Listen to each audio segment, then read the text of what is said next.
আসসালামু আলাইকুম রহমতুল্লাহি ওবরকাতুহ।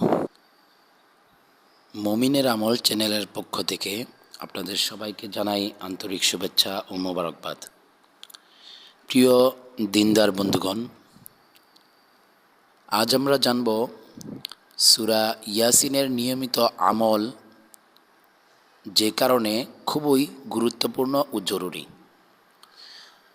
মানুষের সর্বোত্তম হেদায়াত লাভের কিতাব হচ্ছে কোরআনুল কারীম। এতে রয়েছে 114টি সূরা। তার মধ্যে 36তম সূরাটিই হলো সূরা ইয়াসিন। এই সূরাকে কোরআনের হৃদয় বলা হয়েছে।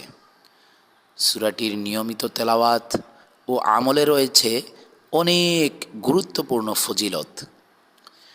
কোরআনুল কারীম 30 পারায় সাজানো। 22তম পারার শেষে এই সূরাটি শুরু হয়েছে এবং 23তম পারার প্রথম দিকে সূরাটি শেষ হয়েছে। সূরাটিতে আয়াত সংখ্যা 83টি, 5টি রুকু এবং 7টি মুবিন রয়েছে।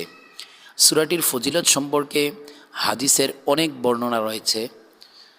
হযরত আনাস রাদিয়াল্লাহু আনহু বর্ণনা করেন, রাসূলুল্লাহ সাল্লাল্লাহু আলাইহি ওয়াসাল্লাম বলেছেন, প্রত্যেক বস্তুরই একটা হৃদয় থাকে, আর কোরআনের হৃদয় হলো সূরাতুল ইয়াসিন।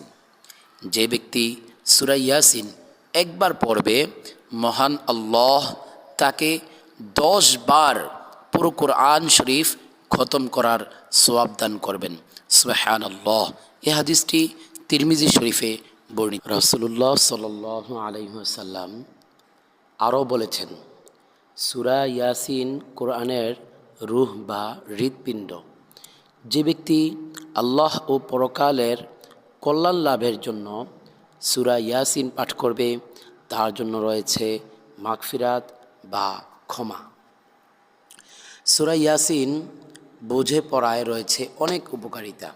এই সূরায় মানুষকে পরকালের প্রস্তুতির দিকে আহ্বান করে, আর পরকাল ভীতিই মানুষকে সৎকর্মে উৎসাহিত করে এবং অবৈধ বাসনা ও হারাম কাজ থেকে বিরত রাখে।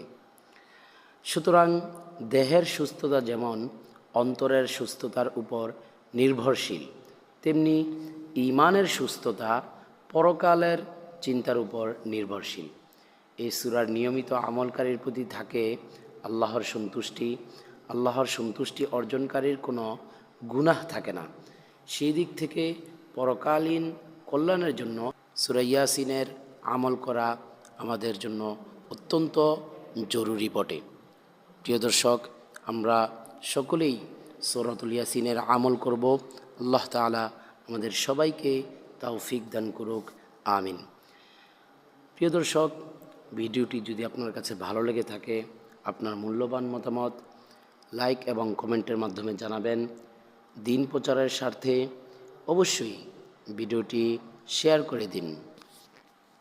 আসসালামু আলাইকুম রহমতুল্লাহি ওয়া বারাকাতুহু।